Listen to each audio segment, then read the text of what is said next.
Welcome back to our devotion on God's wisdom in the book of Proverbs. As James says, if we lack wisdom, we should ask God because he gives wisdom generously. But the question always comes down to, what do we do with the wisdom that he imparts to us? Hi, I'm Tracy with KOGmissions.com, and welcome to Simple Bible Truth. I hope to encourage you in your faith and inspire you to seek truth, to love God, and to obey Jesus. Today we're going to be looking at Proverbs 10, and this chapter focuses a lot on our speech, what we say, and it compares the righteous and the wicked.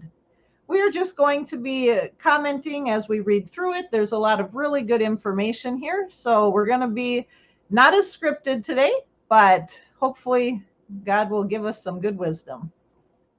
The Proverbs of Solomon. A wise child makes his father rejoice, but a foolish child is a grief to his mother.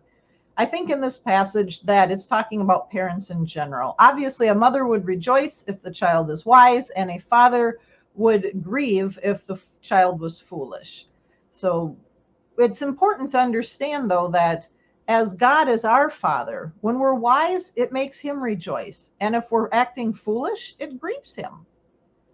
Treasures gained by wickedness do not profit, but righteousness delivers from death. And obviously, in the world, we have wicked people and righteous people that succeed and fail. But we know in the end that wickedness will not profit, and that if you are righteous, you will be delivered from death. And it says that the Lord satisfies the appetite of the righteous. Well, we're told to love what God loves and hate what God hates. So if we are desiring, if we have an appetite for righteousness and for what God desires, he will satisfy us in the end anyways. It goes on to say, the one who is lazy becomes poor. Well, that's pretty obvious for most people. If you're lazy and you don't work or you do poor work, you will be poor. But the one who works diligently becomes wealthy. Now, every hard worker may not be wealthy, but I think overall, if you work hard and you do a good job, you will be rewarded for that. The one who gathers crops in the summer is a wise son, but the one who sleeps during harvest is a shameful son. So yes, we need to be working when it's summer or when we can be investing in things and working hard. You are wise because when harvest comes, then you will receive your reward for what you did in the work in planting and sowing and taking care of things. But if you're sleeping during harvest, you're not harvesting anything. Yes, you are a shameful son.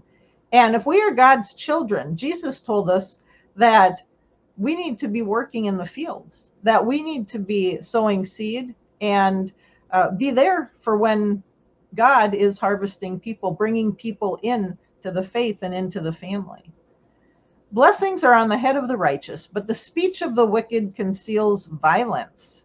So how does speech conceal violence? Well, listening to politics, listening to the news, people can talk really nice, but in the end, they have some ulterior motive, or it's wickedness that's behind it. The memory of the righteous is a blessing, but the reputation of the wicked will rot. Well, today, many of the righteous, the memory of them are forgotten by people, but we know the most important place to be remembered is in God's mind. And we will be remembered. We will be not forgotten. And the reputation of the wicked, that is going to rot. It's going to come to an end. The wise person accepts instructions. Young people need to learn this, as do older people, but young people need to understand that if you want to be wise, you need to accept instruction. It doesn't mean you just believe and do something that somebody tells you, but you evaluate it, you think about it, you weigh it out. But the one who speaks foolishness will come to ruin. Again, we see the importance of words and what we hear and what we speak. So you need to align yourself with people who are speaking righteous things, and stay away from those who are speaking foolish things unless you want to come to ruin with them. The one who conducts himself in integrity will live securely. So we know there's always exceptions to the rule. But if you are living a life of integrity and honesty and you're kind to people, your neighbors are probably going to like you more, and they're not going to be so apt to do evil things to you.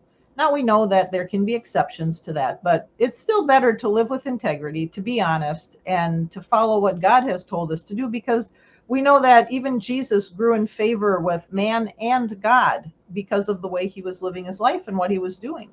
And so we need to look at him as our example and do the same. It says, but the one who behaves perversely will be found out. And that's a total lie of Satan, that he wants us to think that if we can hide something, it's okay, and we're not going to be found out. But here it tells us that you will be found out. Whether it's right now, today, or in the future, you will be found out. And the one who winks his eye causes trouble. The one who speaks foolishness will come to ruin. The speech of the righteous is a fountain of life, but the speech of the wicked conceals violence. So here we see again the importance of our speech, the words we say, what we say to people, what we speak, because we know that words can bring life or they can bring death. And so we need to work on having righteous words and have it be a fountain of life for those who listen to us. Hatred stirs up dissension, but love covers all transgressions. So it doesn't make those transgressions right, but we cover it, we forgive, and that's what we are called to do. Wisdom is found in the words of the discerning person, but the one who lacks sense will be disciplined. So if we're a discerning person, if we're a wise person, wisdom will be found in our words. The words we speak will be wise as well. But if we lack sense, you better watch out, because God will discipline you. Those who are wise store up knowledge. So that's what we're doing when we're studying the Bible. We're storing up God's knowledge. But foolish speech leads to imminent destruction. So be careful again. We're seeing the comparison between the wise and the foolish, and good speech and bad speech. And so it's very important that we take those things to heart. The wealth of a rich person is like a fortified city, but the poor are brought to ruin by their poverty. And here, this may not be a good thing or a bad thing. Well, it is bad, but it's just telling us a fact. It's stating a fact that happens in the world today. If you have a lot of money, you're going to be like a fortified city. You're able to protect yourself. You're able to buy what you need. And usually your life is a little bit easier. But if you are poor, you're ruined by this poverty a lot of times because you don't have the opportunities. Now, it's not saying that's right. It's just saying it's a fact of life. But the reward that the righteous receive is life. And so I think we can go back. It doesn't matter if you're wealthy or you're poor. The question is, are you righteous? Because those are the people that will receive life. Your money cannot buy you life in the age to come. The recompense of the wicked, they will receive their judgment. And so God will work things out as to how they should be. We don't need to worry about that now. We need to focus on following what Jesus told us to do. The one who heeds instruction is on the way to life, but the one who rejects rebuke goes astray. And isn't that true?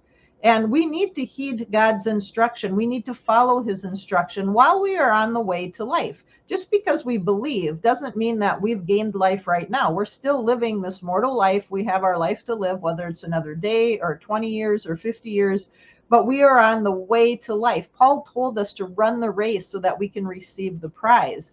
And so as we are running the race of our life, we need to listen to God's instruction, because if we do, we won't go astray.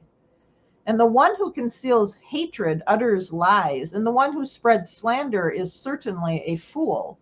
So there are a lot of people that slander us out there today.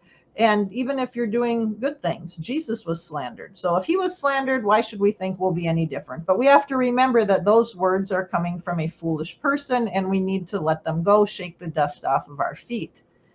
When words abound, transgression is inevitable. And I'm sure in your life, you've probably seen that, as have I. The more I talk, the more opportunity there is to get myself in trouble or to say foolish things rather than just speaking what is wise. But the one who restrains his words is wise. So we should think before we speak. What the righteous say is like the best silver, but what the wicked think is of little value. And so even their thoughts don't have a whole lot of value. But if we're living righteously, and if we are being righteous according to what God says is righteous, it's like choice silver. The teaching of the righteous feeds many, but fools die for lack of sense. So when we teach and when we speak God's words, we're feeding many people. We're planting seeds and we're feeding them. We're giving them food that can lead them to life in the age to come. The blessings from the Lord make a person rich, and he adds no sorrow to it. Well, yes, it is a blessing when we have financial freedom, if we're rich according to the world, and it is a blessing from God. And we need to look at it that way. If we have money, we need to look at it as a blessing from God. It's not our money. He's given it to us. And we need to be asking him, what do you want me to be doing with it? And it says he adds no sorrow to it. So it isn't something that you're worried about because you're not holding it so tightly. You know it's his. And so there isn't sorrow because he's the one who gave it to you, and you're acknowledging that it's his. You didn't do anything wicked to receive it. So you're not worried about people suing you or coming after you or wanting to kill you because of how you gained your wealth. So if God has made you wealthy, it is a blessing from him. And you can say thank you. You don't have to feel bad about it, but just ask him, how do you want me to use what you've blessed me with? Carrying out a wicked scheme is enjoyable to a fool. Well, don't we see that? People enjoy doing wicked things. But if we have God's Spirit in us, we should be being convicted when we say or do things that are wrong. And it should not be enjoyable to us. And so is wisdom for the one who has discernment. So if we have discernment, if we're following Christ, God's wisdom should be enjoyable to us. It should be a pleasure to have his wisdom. What the wicked fears will come on him. What the righteous desire will be granted. So we don't have to fear anything. And our desires, if they're aligned with God, they should be righteous and good. And I don't think this verse is just saying we'll get everything we want, because God knows best. But if we are desiring things along with God, most likely many of those things will be granted. If we are desiring to share his hope of the coming kingdom, if we're desiring to be in that kingdom and we're living our lives and following Christ, that will be granted. When the storm passes through, the wicked are swept away, but the righteous are an everlasting foundation. We do not need to worry about any storm in our life, in this world, or anything that's happening in our country or other countries, because those storms will come and they will pass through and the wicked will be swept away. But even if we die, we know that we have resurrection and immortality. The righteous are an everlasting foundation because our foundation is on Christ. Like vinegar to the teeth and like smoke to the eyes, so is the sluggard to those who send him. So I don't know about you, but if you're sitting by a fire and there's smoke coming in your eyes, it's not pleasant. It's irritating. And if you hire a sluggard to do any work that you need done or to take a message to anyone, someone who's lazy, it's going to be like that smoke in your eyes. So we would be better off working with a wise person. Fearing the Lord prolongs life, but the lifespan of the wicked will be shortened. So again, does this always happen? No. As righteous people, some of them die very young. And there are some wicked people that live very long lives. But in the end, our life will be prolonged into eternity. In the life in this coming age, when Jesus returns, our life will be prolonged. And the wicked people's lives, they will be shortened. The hope of the righteous is joy. Do you feel that joy? Do you read scripture about this hope of resurrection and the coming of Jesus and the establishment of the kingdom? Does that bring you joy? It brings me joy and it gives me purpose. But the expectation of the wicked perishes. So they can have expectations. They can think whatever they want to do in life, but it will perish. We have to have the hope that Jesus gave us. And when we do, that is pure joy to us. The way of the Lord is like a stronghold for the upright, but it is destruction to evildoers.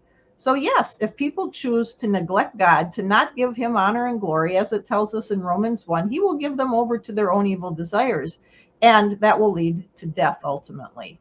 But if we are following the way of the Lord, that will be a stronghold for us. That will be a fortress around us to protect us.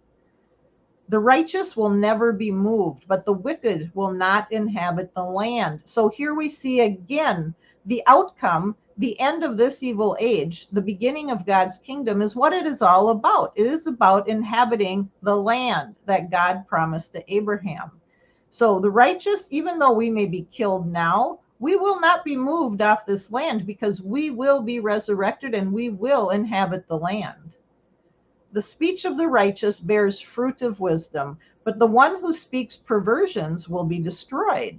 The lips of the righteous know what is pleasing, but the speech of the wicked is perverse. So here it ends the chapter again, comparing the speech of righteous people and those who are not righteous, the wicked people. And it's saying that the wicked people, their speech is perverse, not good. God does not like it, He doesn't accept it.